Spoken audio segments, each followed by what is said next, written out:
আসসালামু আলাইকুম রহমতুল্লাহি ওয়া বারাকাতুহু। প্রিয় বন্ধুগণ, একটি শিক্ষণীয় গল্প নিয়ে আজকে আপনাদের সামনে হাজির হয়েছি। আমি মোটামুটি এতটুকু বলতে পারি যে আমরা ছোটোবেলায় শৈশবে বা স্কুলে অনেক গল্প পড়ে থাকি, বা আমাদের বাবা মায়েরা ছোটোবেলায় আমাদেরকে অনেক গল্প পড়িয়ে শুনিয়ে ঘুম পাড়ায়, গল্প বলে, বা দাদু নানুর কাছ থেকে আমরা অনেক গল্প শুনে থাকি। কিন্তু এই গল্পটি একটু ডিফারেন্ট এবং আপনারা কখনো শুনেননি, বা শুনলেও খুবই সেটা কম সংখ্যক মানুষ শুনেছেন। আচ্ছা, ঠিক আছে। তো গল্পটি হলো এক টুকরো সোনা এবং এক টুকরো লোহা। এক টুকরো সোনা মানে স্বর্ণের টুকরা এবং একটা লোহার টুকরার মাঝে খুব ভালো বন্ধুত্ব ছিল, একেবারে গলায় গলায় পীড়িত বলা যায়। তো একদিন স্বর্ণের টুকরাটি লোহার টুকরাটিকে বলল যে, বন্ধু, আমার মনে অনেক দিন ধরে একটা প্রশ্ন জমে আছে, আমি তোমাকে করব ভাবছি, কিন্তু করা হয়ে উঠছে না। আজকে আমি প্রশ্নটা করতে চাই, ঠিক আছে? তো ওই লৌহ দণ্ডটি বা লোহার টুকরাটি বলল, তার স্বর্ণের টুকরা বন্ধুকে বলল, ঠিক আছে বন্ধু, বলো কি জানতে চাও, কি প্রশ্ন তোমার, শুনি একটু, আজকে করেই ফেলো। তো যেই কথা সেই কাজ। তো স্বর্ণের টুকরাটি হঠাৎ করেই লোহার টুকরাটিকে বলতে লাগলো যে, বন্ধু দেখো, তোমাকেও আঘাত করানো হয়, আগুনে পোড়ানো হয়, পেটানো হয়, আমাকেও আঘাত করা হয়, আগুনে পোড়ানো হয়, পেটানো হয়।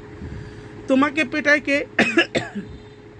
ওয়ার্কশপের দোকানদার, অর্থাৎ যিনি লোহা গলিয়ে বিভিন্ন জিনিসপত্র, আসবাবপত্র অথবা দরজা, জানালার গ্রিল এইসব তৈরি করে থাকেন। আর আমাকে পেটায় কে? আমাকে পেটানো হয়, আগুনে পোড়ানো হয়। আমাকে পিটিয়ে কী করা হয়?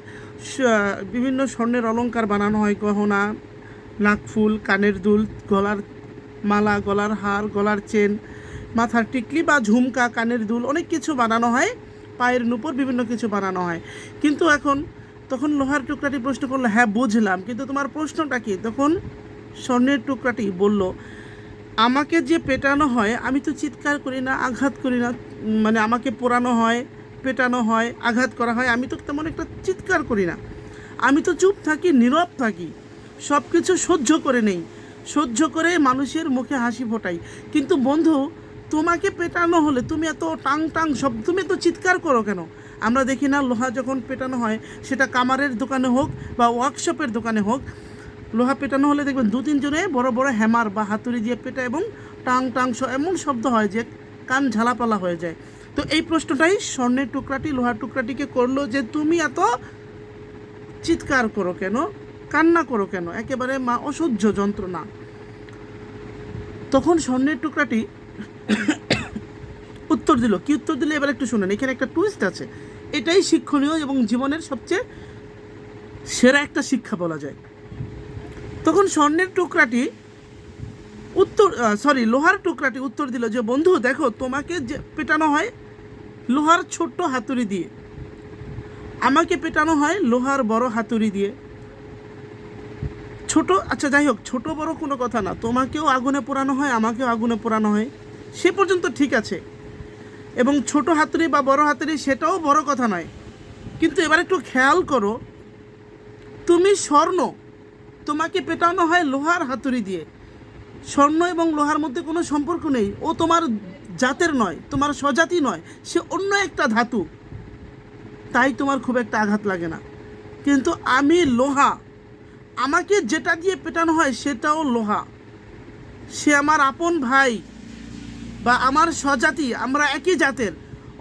আর যখন আপনজনকে আঘাত দেয়, কষ্ট দেয়, তখন চিৎকার তো বের হবেই, বুক ফেটে কান্না তো আসবেই।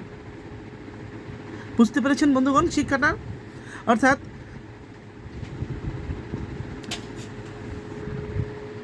তাহলে শিক্ষণীয় বিষয়টি আমরা কি শিখলাম? যে অন্য কেউ, অচেনা কেউ বা অপরিচিত কেউ আমাদেরকে খুব একটা কষ্ট দিলে, আঘাত দিলে, আমরা হয়তো বা কষ্ট পাই, কিন্তু তেমন একটা অনুভব করি না, বা খুব বেশি বুকের ভিতর, মনের ভিতর চোট লাগে না, আঘাত লাগে না। কিন্তু যখন নিজের ঘরের লোক, নিজের আপন লোক, সেটা হতে পারে ভাই, বন্ধু, আত্মীয় স্বজন, স্ত্রী, স্বামী বা যেই হোক না কেন, আপন লোক যখন কষ্ট দেয় না, সামান্য একটু কষ্টতেও কিন্তু একেবারে বুক ফাটা আর্তনাদ, বুক ফাটা চিৎকার বেরিয়ে আসে। তো এটাই ছিল আজকের গল্পের শিক্ষা। গল্পটি ভালো লাগলে কমেন্ট করে অবশ্যই জানাবেন, এবং অনুরোধ থাকবে, রিকোয়েস্ট করে বললাম, একটি লাইক এবং শেয়ার করে দিবেন। ধন্যবাদ সবাইকে। আসসালামু আলাইকুম।